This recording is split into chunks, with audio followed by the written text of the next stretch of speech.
this video, I'm going to be sharing with you 10 colored pencil drawing hacks and demonstrating on a drawing of a dog. Be sure to stick around until the end for a bonus tip.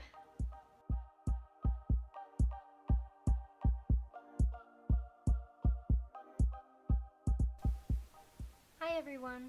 If you are new, I am Jessica Matheny, the artist of Jessica Matheny Fine Art. On this channel, I offer time lapses of my drawings and paintings as well as tutorials and tips. So these colored pencil hacks are archival and will not hurt the longevity of your artwork. Let's get to it. The first hack is to indent your paper using some clay molding tools. This is a great way to create whiskers or hairs on areas of your paper that will remain white. You can get a range of these tools online or in craft stores. You just press the end into the paper, leave an indent, and when you go over it with colored pencil, the indented area will remain white. This method works well if you blend with burnishing or blending pencil. If you blend using solvent, you'll want to use my next tip for it to work the best. The second hack is to use a white colored pencil to preserve areas of your work. You can put this down first before you add any colors over it, and it makes it easier to keep an area white. This effect works best with wax-based colored pencils. You can also do this over areas you've indented in the paper to help preserve those whiskers or hair strokes as well. The third hack is holding your pencil horizontally when filling in areas to maintain your pencil's sharpness. This will lessen your need to constantly sharpen your colored pencils, as opposed to holding it closer to the tip of the colored pencil where there is more pressure applied and you will dull the pencil faster. The fourth hack is to draw in a circular motion. When you want to add in colors without getting stroke marks, just apply a light amount of pressure while doing this so you can get a nice even coat of pigment on your paper, as opposed to making strokes in the back and forth motion that will leave visible stroke marks when you are done. You also want to be sure to hold your pencil closer to the end so that you apply only light pressure. This will also help reduce stroke marks. The fifth hack is to use medium textured paper or watercolored paper to maximize the number of layers you can get with your drawings. This works really great when working on subjects that have a lot of different colors needed to get the right tones. The medium texture has more tooth than smooth paper does and grabs the pigments better. The sixth hack is to use solvent for blending. This will give your drawings a soft blend and the pigments will get absorbed into the paper, so you can really maximize the number of layers you can continually add over an area. It also allows you to achieve really smooth and blurry backgrounds because it blends so well. I use odorless mineral spirits. You can get this at any arts and crafts store or online. When using solvent to blend, it is best that you use a little container to put some solvent in so that you can re-dip your brush between blends to clean it and to get more solvent to blend with. I use a number of old paint brushes to blend with and use a paper towel to wipe off excess solvent onto before I begin blending. You don't need very much on your brush to blend with. Just bear in mind that when your paper, after you put it to your paper, the paper will darken once you apply it, and it will go back to normal once it's completely dry. It takes about 15 minutes to dry, and you should make sure that it's completely dry before you add any other layers on top of it, or you could permanently damage your paper. I have a previous video I did on how I blend my colored pencils. If you would like to see that video, I will put a link above and in the video description. Now what I've done here is just use the solvent to blend one side and a Derwent pencil blender to blend the other side, so you can see a comparison for how well the solvent actually blends. That Derwent blender is putting a film onto the paper and making it difficult to add layers on top of it, whereas the solvent dissolves everything and absorbs the pigment into the paper, making it really easy to add layers on top. The seventh hack is using kneadable erasers for taking off colored pencil, or you could even use tape. The great thing about kneadable erasers is you can custom shape it to take off a really small area or larger areas. It works best if you have kneaded the eraser a good while and make it really flexible and tacky. This way it will pick up the most colored pencil. Hack number 8 is an X-Acto knife.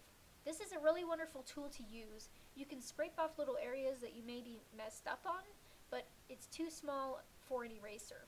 And you can also use it to create fine hair details. Just be careful with using it because you can damage your paper.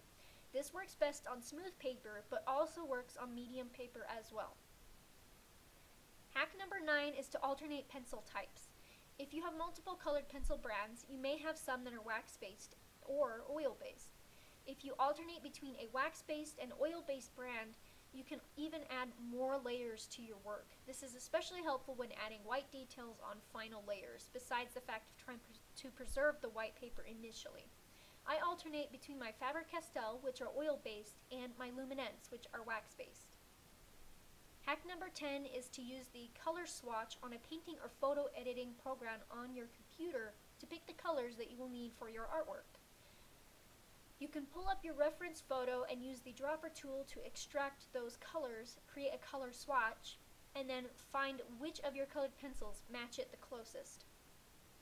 And lastly, my bonus tip is to use glassine to rest your hand on while drawing so that you don't transfer pigments or lift off pigments from your work while you are drawing.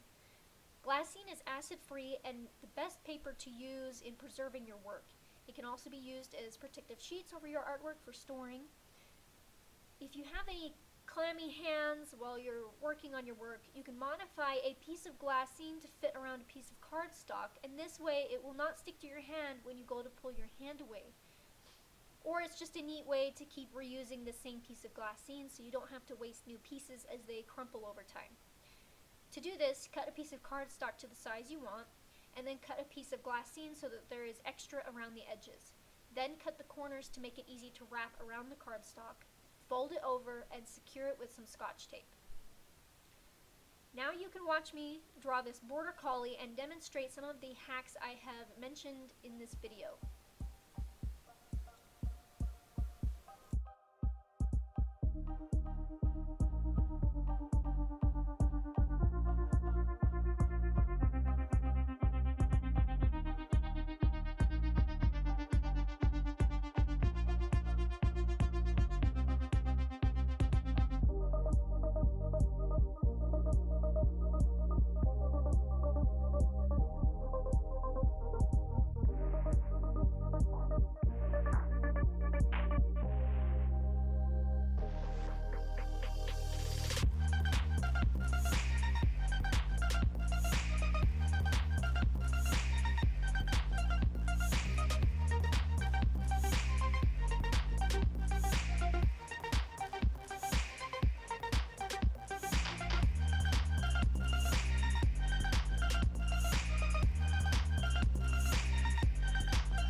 for this video.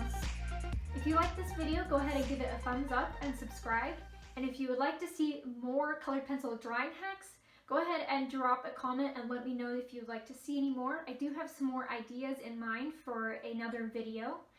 And be sure to follow me on Instagram and Facebook to stay up to date on the happenings of my studio. That's it for this video. See you next time.